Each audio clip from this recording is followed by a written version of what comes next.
साताऱ्यामध्ये बरड येथे खासगी बसचा अपघात झाला। गाडीवरचं नियंत्रण सुटल्याने अपघात झाला। घटना सीसीटीव्ही कॅमेऱ्यामध्ये चित्रित झाली तर या अपघातामध्ये एकाचा मृत्यू झाला। 6 ते 7 जण या अपघातामध्ये जखमी आहे। संत ज्ञानेश्वर महाराज पालखी महामार्गावर भीषण अपघात झालेला आहे। अपघाताचा हा संपूर्ण थरार सीसीटीव्ही कॅमेऱ्यामध्ये चित्रित झालेला आहे।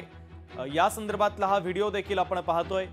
साताऱ्यातील बरड येथे खासगी बसचा हा भीषण अपघात झाला। गाडीवरचं नियंत्रण सुटल्याने अपघात झालेला आहे। अपघाताचा थरार सीसीटीव्ही कॅमेऱ्यामध्ये चित्रित झालेला आहे।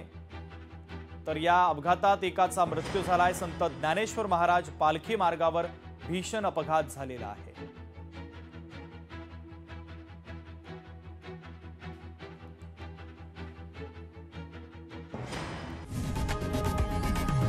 लोकशाही मराठी ऐका, पहा, जागरूक रहा।